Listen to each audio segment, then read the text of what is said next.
Let me ask you a question. How many like the idea of MSIs? Okay?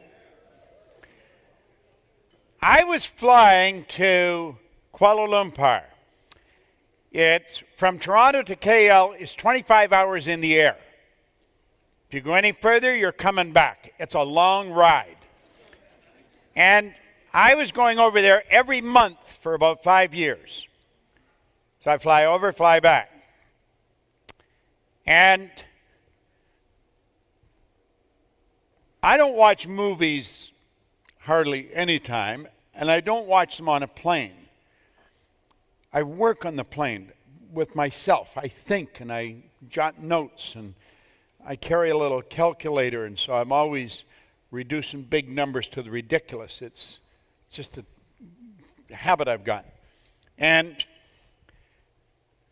I was playing around, and I wrote 1 with 6 zeros on the top of a pad on my way there, and I was thinking, I had earned $1 million a long time ago in a year, and I thought, what's so big about it? You know, what's the deal? And because $1 million seems like a magic number to most people. It's not really very much money anymore. But if you haven't got any, it's a lot.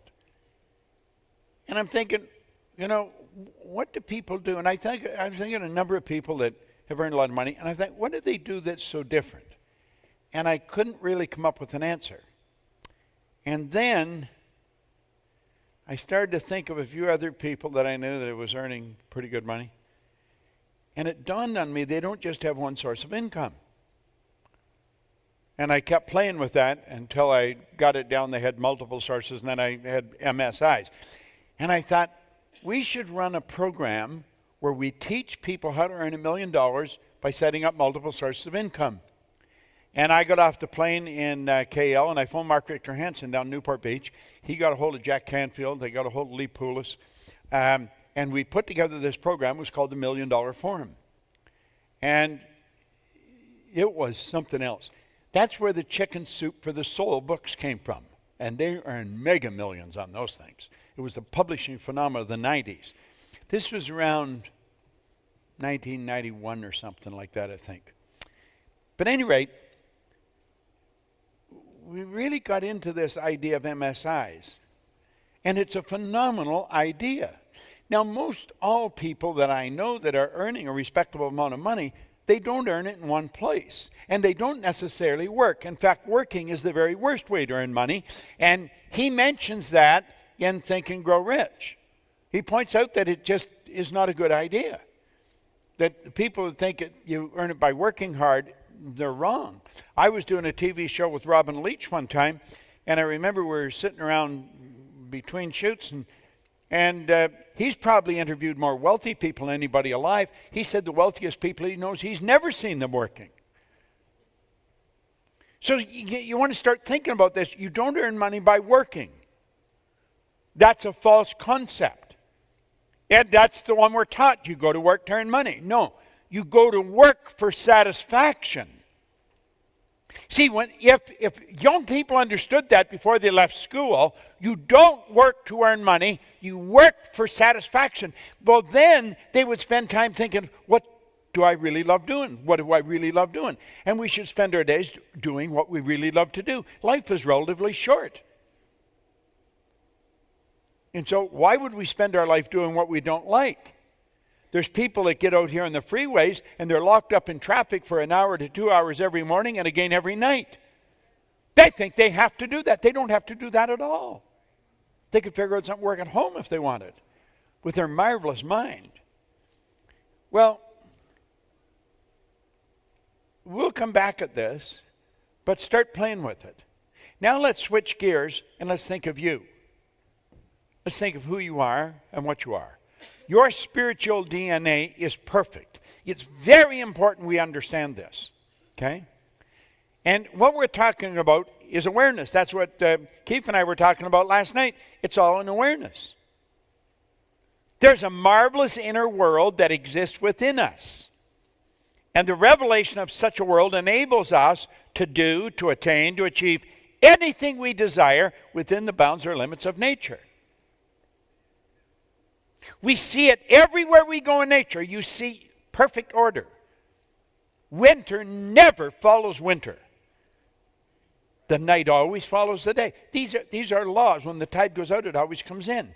Well, you know, this body that you're living in is a mass of energy. It's a mass of molecules on a very high speed of vibration. And when this body is not vibrating in harmony with the law, it breaks down. We call that dis-ease.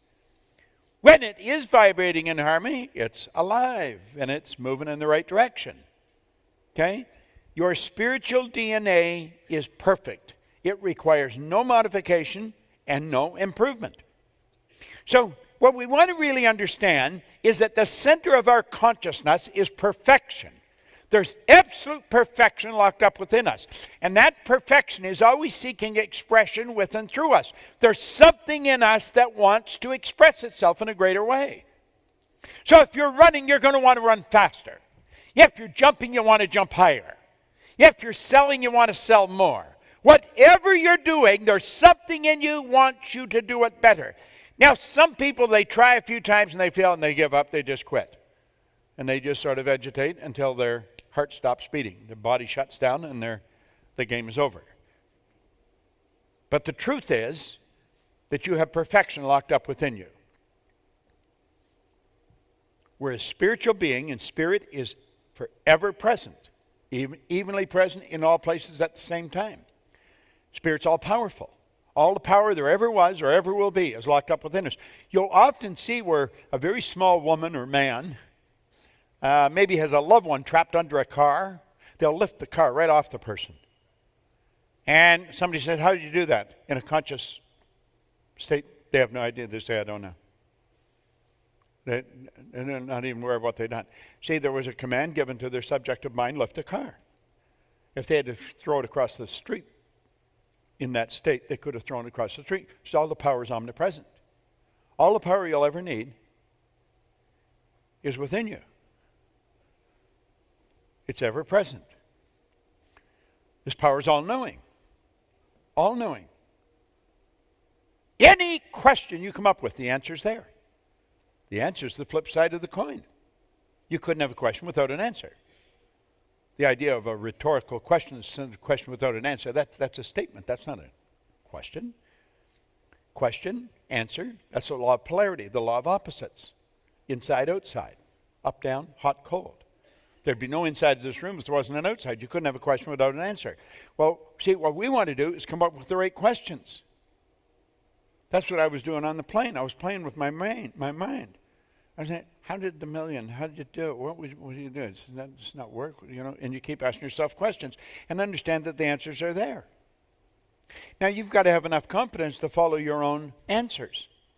When you ask yourself a question and the answer comes, have enough confidence, know that you are God's highest form of creation. There's nothing that will equal you anywhere in the universe. See, all the other little creatures are completely at home in their environment. They blend in. You and I are the only one that's totally disoriented in our environment. And that's because we have the ability to create our own environment. We can literally create our own environment. Now, this is the real you. You are an expression of an infinite power. I think James Allen said you're the offspring of a deathless soul. Are you truly who you pretend to be? Isn't that interesting? Who are you? You know? Say, well, I'm Bob. I'm not Bob at all. Bob is my name. It's not me. I'll say, well, this is me. No, this is my body. You never hear anyone say am hand or am body. They say my body, my hand, my name. Who am I? I am a soul. I don't have one, I am one. And the soul is forever seeking its awareness of its oneness with that which is. It's just awareness, that's all we're ever seeking. And as we develop a greater awareness, it's reflected in our life. People don't earn $100,000 a year because they want $100 a year. They're earning $100 a year because they're not aware of how to earn $100 a month. People are not alone and lonely because they like being alone and lonely. They're alone and lonely because they're not aware of how to develop meaningful relationships. It's all in awareness. Well, we've got to understand we are spiritual beings living in a physical body, and we've been gifted with an intellect. But all the power there ever was or ever will be is 100% evenly present in all places at the same time. The answer to anything is already here. That's why Dr. von Braun said to President Kennedy, all you need is the will to do it. 5 words. Just decide on the target. You go way back to 1908. That's what Andrew Carnegie told Napoleon Hill. Any idea that's held in the mind, that's emphasized, that's either feared or revered, will begin at once to clothe itself in the most convenient and appropriate form available. So if you're sitting at home, you want to realize that all the power of the universe is sitting there with you. You've got it locked up within you. It's so powerful.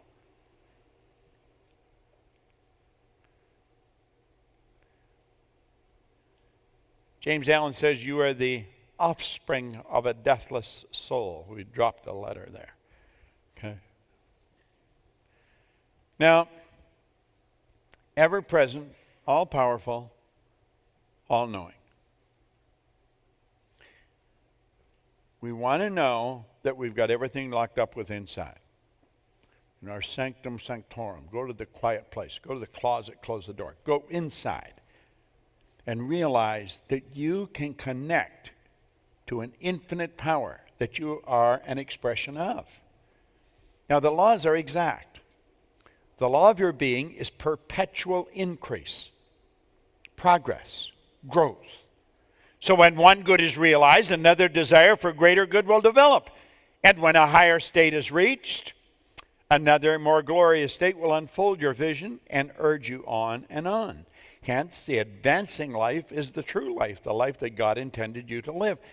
You see, there's something within us that wants to express itself in a greater way. It's the essence of who we are. It's our spiritual essence. I am of the opinion, after studying this for over half a century and studying with some of the most magnificent teachers in the world, that if a program of personal growth doesn't have a spiritual foundation, the program is incomplete. And I have watched all kinds of programs come and go. They didn't have a spiritual foundation, it's incomplete. See, you've got to go to the root cause. You've got to go to the first cause of anything if you're really going to understand it. Well, you've got to go to the root cause of you. And you've got to get inside of yourself and realize there's something pretty phenomenal about you. You are a spiritual being. You live in a physical body, but you're not the physical body. That's merely the instrument that you're in. And you've been gifted with an intellect. Ask yourself if you know what your intellectual factors are. What are they? If you don't know, you're going to be hard-pressed to really develop them. And it's through the proper use of your intellect that you're going to dictate the emotional state you're in. When you find somebody that's emotionally upset, that's letting someone or something bother them, they are not using their mind properly. They are permitting somebody outside to control them.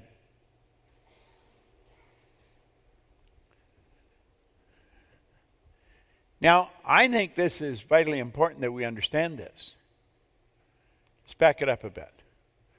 You are a spiritual being. You live in a physical body. You're gifted with an intellect. And we will touch on this, what the intellectual factors are. But I tell you, I could walk by you in the hall and I could tell you so much about you. I could shock you with what I know. Because everything that goes on the inside shows on the outside. You don't hide anything. Your body is a mass of energy in a very high speed of vibration. And that body casts off energy. And the energy that it casts off, you've got a mental faculty that can pick that up and read it. You can read the vibration. The vibration tells you what's going on inside. It's a wonderful thing to start to understand. Now, through the use of your intellect, you can control your emotional state. We were teaching a group of kids a few years back. In fact, one here. Where's Sarah? Is Sarah? You're Sarah. Hi, Sarah. How are you? I was talking to Sarah's mother on the phone. She gave me Sarah's number. The last time Sarah was in a seminar, she was 11. Now, I'm not going to tell you how old she is, but that was 20 years ago.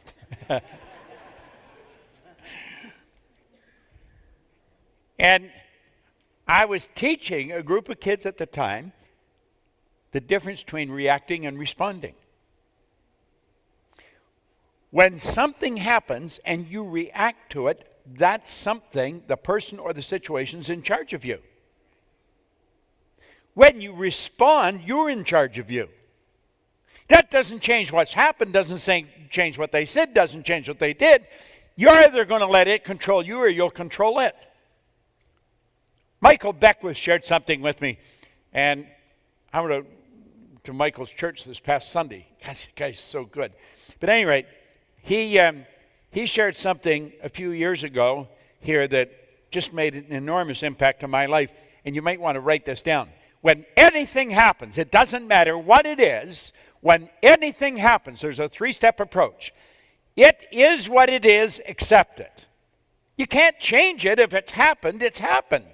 When anything happens, somebody says something, something happens. When anything happens, it is what it is, accept it. It's either going to control you or you're going to control it. That's the first step. When anything happens, it is what it is, accept it. It's either going to control you or you're going to control it. Step number 2, harvest the good. Harvest the good. And the more you look for, the more you're going to find. There's something good in everything. Harvest the good. And number 3, forgive all the rest. Forgive means to let go of completely, abandon. Okay?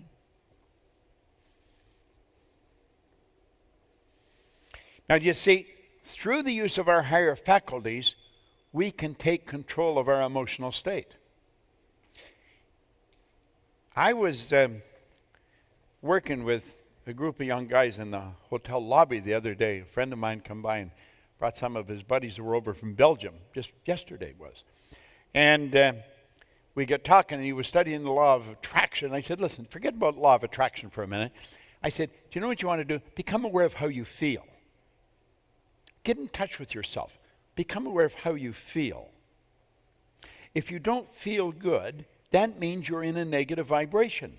And if you're in a negative vibration, you're going to attract negative energy. You can only attract what you're in harmony with. If you're feeling good, then you're in a positive vibration. You're going to attract positive energy. So I said, become aware of how you feel. You might want to write that down. Just become aware of how you feel. How you feel dictates the vibration you're in. Feeling is conscious awareness of vibration. Feeling is conscious awareness of vibration. If we're feeling good, we're going to attract good energy. If we're not feeling good, we're going to attract bad energy, and like that, we should change it.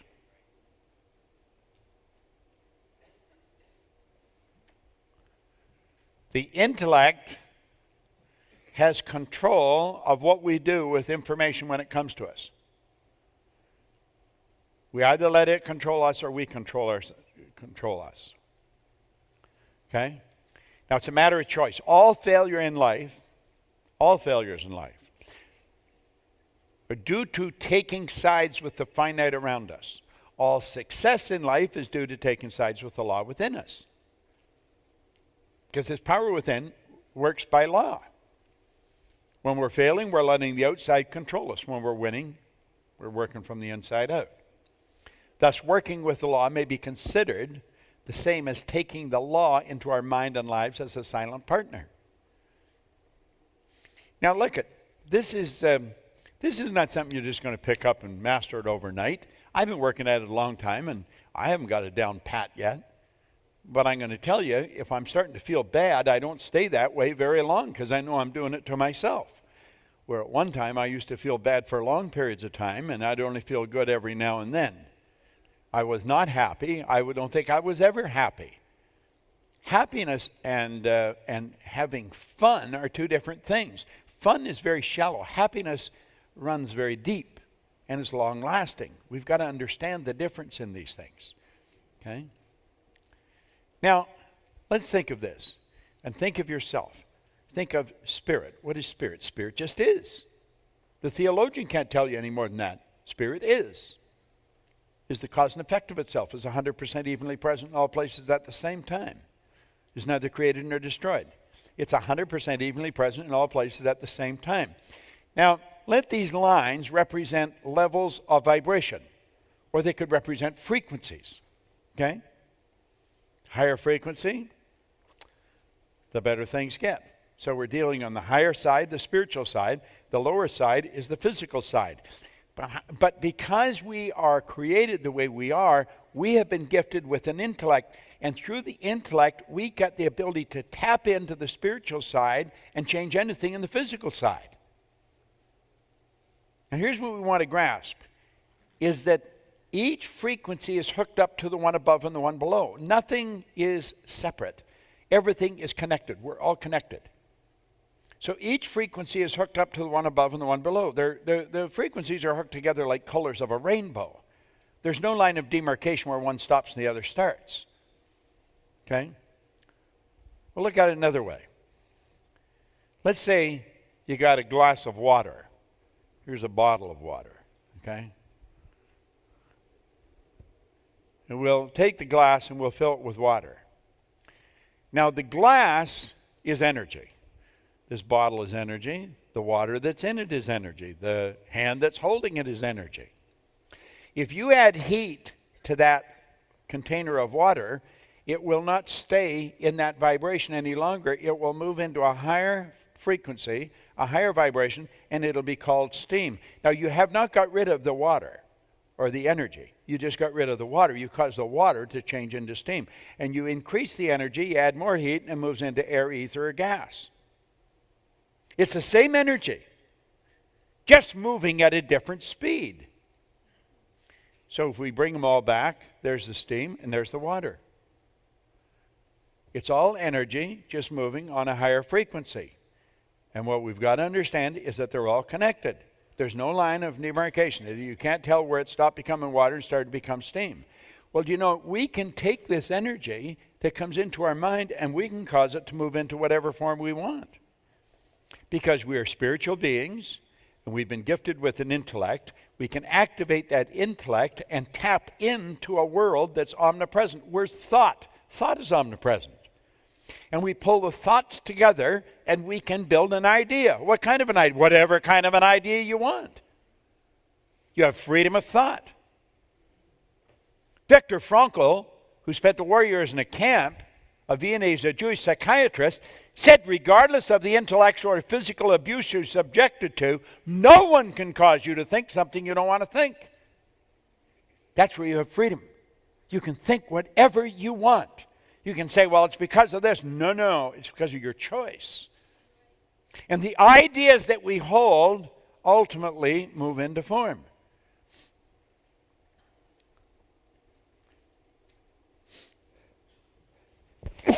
Pardon me.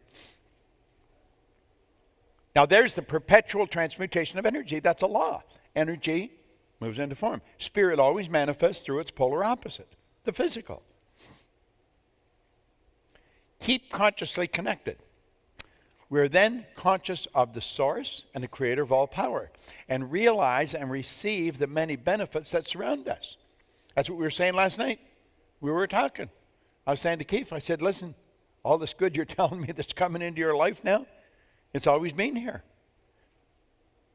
Wendy, his wife, was telling me one time, the last time we were together, that at one point they made up their mind they wanted to change their business. They wanted to change some of the people they're associating with. They wanted to get with people that are more upbeat and alive.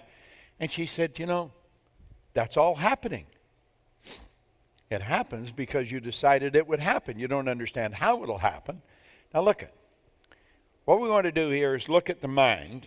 If you go back now, some of you have been through this many times, but I can assure you I've been through it many times. Go back onto page 4.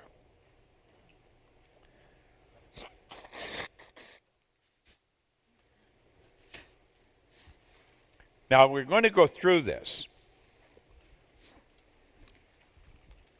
We'll look at the mind and the paradigm. In fact, let's look at your mind and your paradigm. The paradigm is like a program in our subconscious mind that somebody else built. In 1934, Dr. Truman Fleet was very involved in the healing arts and holistic health. He stated the mind is an activity, it's not a thing. No one has ever seen the mind. In order to gain clarity and eliminate confusion, he said, I'm going to create an image of the mind. You see, when you start thinking of the mind, you're talking about something no one has ever seen. Most people, when you think about the mind, they think of the brain. The brain isn't the mind any more than your fingernail is. The brain is part of your physical body. The brain is the electronic switching station. As you think, you activate brain cells, alter the vibration you're in. This thing here is a mass of molecules in a very high speed of vibration. Well, as you activate brain cells, you alter the vibration you're in.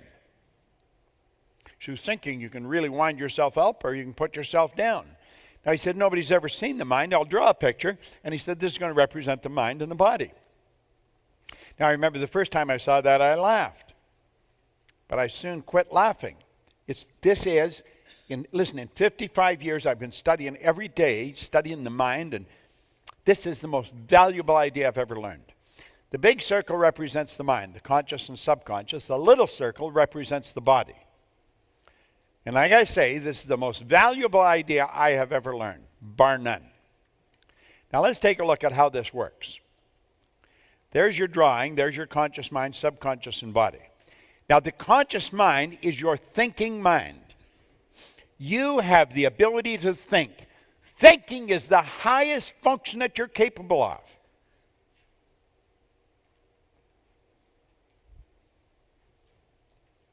You can think anything you want. That's the educated mind. That's the part that school deals with. That's where your intellect is resident. All your intellectual factors are in your conscious mind. Now the subconscious is the emotional mind, and it operates quite different than the conscious mind. If there's any psych majors here, it's totally deductive. It has no originating capacity whatsoever. Now the conscious mind has, we'll just knock those out of the way for a minute. Your conscious mind has the ability to choose. You can choose whatever you want. You have the ability to choose. That is huge. And because you have the ability to choose, you've got the ability to accept or reject anything that's going on. You watch something on television, you do not have to accept it. Somebody tells you something, you say, this is the way you do not have to accept it. You have the ability to reject anything. You have the ability to accept anything. And if you reject it, you have the ability to originate. Because this power is flowing to and through you all the time. It never stops. Now, that's what your conscious mind can do.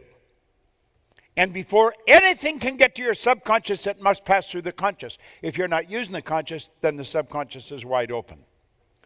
The subconscious mind must accept whatever you give to it because it has no ability to reject. And this is the part, it doesn't seem to matter how many times you hear this, I question whether we really get it. It cannot differentiate between what's real and what's imagined. Now, the subconscious mind operates by law. And the law states that whatever is impressed upon it repeatedly must move into physical form with and through you. That's why in Think and Grow Rich, the power of suggestion is so powerful. Your subconscious mind has no ability to reject. None. If a person were to hypnotize you, what they're actually doing is setting aside your conscious mind. They set aside your inductive reasoning factor. That gives them open sesame to your subconscious mind. And they can put an idea in your subconscious mind. They'll tell you you're getting very cold and you'll start to shiver. You'll really get cold. Or they'll tell you you're getting very hot and you'll start to sweat. Your subconscious mind will just accept whatever you give to it. So here we are here. Now you say you got that information, and we're being inundated with information from the radio, from other people, from TV, newspapers, and we say we can accept or reject anything. See, that's because we have a reasoning factor. Reason is one of our intellectual factors. And because we can reason, we have the ability to think. Now, because we have the ability to think, we can reject. If that's all negative, we have the ability to just reject it and say, get out of here, and it'll all go away. Do you know something? We don't do that. We will sit watching the TV, and we'll leave our mind wide open. We'll leave our subconscious mind wide open. That's why you're watching a TV or watching actors. You'll get anxious. You'll get sitting right in the edge of your seat, and you'll say, "Get out there, look at them. They're going to get you." You know, they'll scare you. They make you angry. They make you happy. It's all acting. But your subconscious mind doesn't know the difference. That's your emotional mind. Why would we leave our mind open and accept whatever's coming down the road? Because we're programmed to. That's part of the paradigm. We are literally programmed to just leave our mind wide open. Now, it seems incredible that we would actually do this, but we do. Why do we? Well, let's take a look at why we do. Close that window and open this one. That's you today over there. This is you as an infant. That little baby in the back, this is what you're looking at. That baby will accept whatever you give to it. Whatever's going on around that baby will go right into that baby's subconscious mind. The baby has no ability to reject it. If you took that baby out of this room and took it over and put it in a home in the suburbs of Beijing, that baby would grow up fluent in Chinese, absolutely no knowledge of the English language. None. If you were to put that baby in a home where there's 4 or 5 languages spoken, there was a guy I was working with in KL, had a little boy, could speak 4 languages at 4 years old. They thought nothing of it. There's many places in the world where children grow up multiple languages. You can actually teach that baby how to read because you can program the information into the subconscious mind. You're building cells of recognition in their brain. You can show them the words and sound the words, and it's going right into their subconscious mind. And when they've got a vocabulary, when they can talk, you can give them a book on the CAT scan and they'll read it to you. Now, many people say, "I don't believe that." Then you'd probably never do it. That's being done. Whatever's going on around the baby is going right into the baby's mind. No one in our family ever went to school. The fact that I quit at 16, hell, everybody would quit. The question, are you going to go? No, I'm out of here. I don't want to go to school. Do you know all I changed? I changed one question. I didn't ask my kids if they were going to go. I asked them where they were going to go. Isn't it amazing? Changed the whole breed just by changing one question. That's the way a baby is. That's the way you were. What was going on around you? We're under contract right now with Torture Penguin, the largest publishing company in the world, to write a book on paradigms. This is what it's about. Your belief system. You don't even know where your beliefs came from. You have no idea where your beliefs came from. You inherited them. At the moment of conception, all mom's DNA and all dad's DNA, boom, come together. That formed the essence of you. And the information just keeps dumping in, dumping in, dumping in. And you know something strange? The image that you have of you was built back there. The self-image that you're operating with. We're going to talk about self-image tomorrow morning. The self-image you were operating with was formed back there when you were an infant. You had absolutely no idea what was going on around you.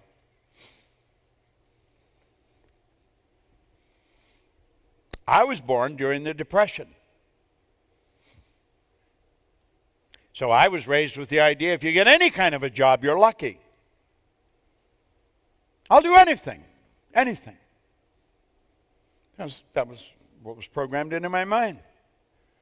Go to school, perfect something, develop talent.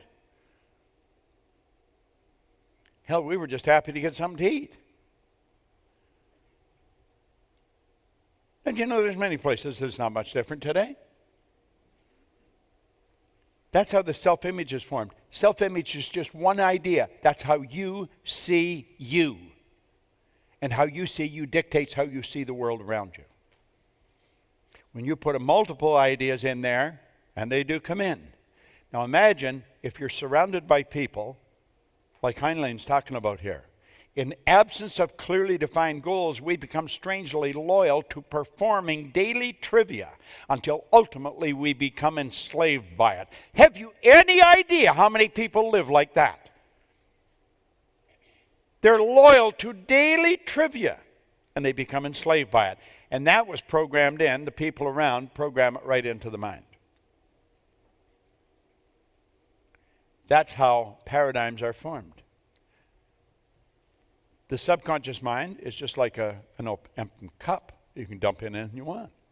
And at birth, that's what happens. So you're programmed genetically. It goes back for a few generations. When I was a young guy, I had red hair. It just kept getting lighter, and it turned blonde, and then it turned white. Do you know, I had a mother and a father. They didn't have red hair, either one of them.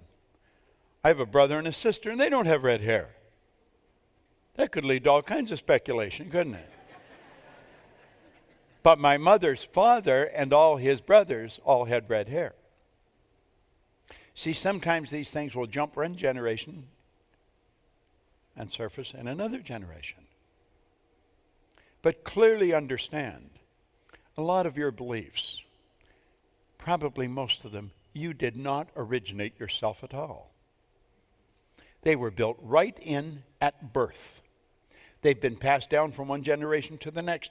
And when you analyze your beliefs in the light of truth, some of them are absolutely ridiculous. At any rate, that's how we were up till 4 or 5. And then, here we are today. We're living much the same as we did as little kids. Our mind is left wide open. People follow each other. They're like sheep. Reminds me of a cute joke about sheep. Before the service started on Sunday in Michael's church, Jack Canfield was there and come over, and he told me a story, and I thought, that's a great seminar joke. It's about these two guys out on a horse. They didn't know each other, and they're riding along, and they meet on the road. One was going one way, and the other was going the other way. And the one guy was a ventriloquist. And he met up, and he introduced himself, and they started talking, and the ventriloquist said, "Do you mind if I talk to your horse?" The guy says, "Horse can't talk." Oh, he said, "I bet he can." So he said to the horse, "What's your name?" Horse says, "Bill." He says, "How's things, Bill?" He says, "Pretty good, pretty good." He said, "I'd like it if you put a little more oats in my food, but it's pretty good." And he says, "Do you mind if I talk to your dog?" He says, "What's your dog's name?" He says, "Rover." He says, "Hi, Rover." Rover says, "Hi." He says, "How you doing, Rover?" He's "Pretty good." He says, "How you being treated?" Well, he said, "I got fleas." He said, "I wish you would get me a flea collar and get rid of these damn things because it's pretty itchy. I have trouble scratching." He says, "Guy, do you mind if I talk to your sheep?" He says, "The sheep lie."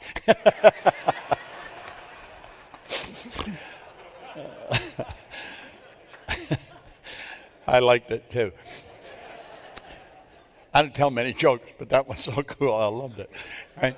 But listen, this is the way we go through life. And here we are today, adults, and it's hard to believe that we're living the same way. But ask yourself, if somebody says something unpleasant, do you get upset? If you're watching something on television, do you find yourself getting anxious sometimes? The answer is yes. And that's because we leave our mind wide open. And whatever's going on goes right in. And the subconscious has no ability to reject it. It's like the earth. It doesn't matter what you plant. I love the way Earl Nightingale put it. He said you can plant corn, a sweet food, and not a 16th of an inch away you can plant nightshade, a deadly poison. One will grow with just as great an abundance as the other. But he said the mind is many times more fertile. Now let's look at this for a moment. The white represents what we teach. The yellow represents what the educational system teaches. We hear in school. We hear with our ears. Now you let those little antennae there represent your senses. You can hear, see, smell, taste, touch. Okay? And because you hear, you gather the information. Now gathering information is exactly what it implies. It's gathering information. The books start to pile up in our consciousness. And after you've gathered a certain amount of information in school, they come along and they give you an exam. They want to know if you know the information. And if you get more questions right than wrong, they'll say, "Good for you, you passed, you know the information." That is not knowing. That is not learning. But that's the model that we operate with. Now look at this for a moment. Having that in there does not mean we know it. We might be able to repeat it. Hearing and listening are two totally different things. You hear with your ears, you listen with your emotions. Okay?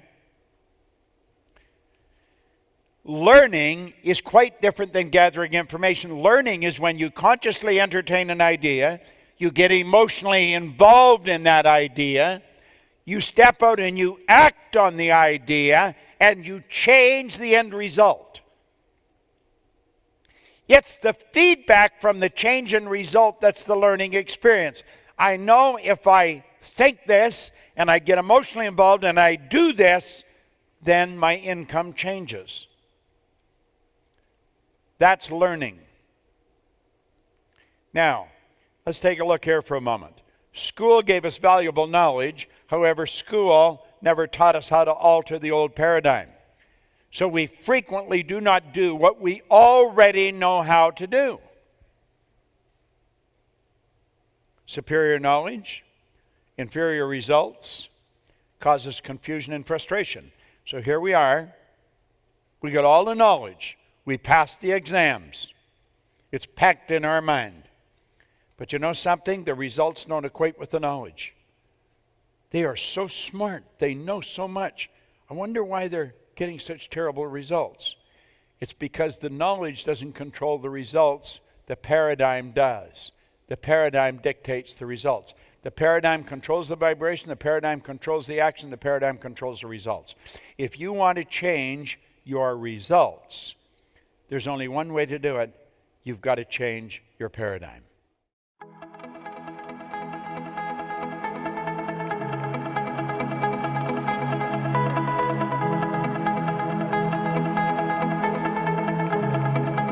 Check us out at ProctorGallagherInstitute.com for tips, tools, and resources.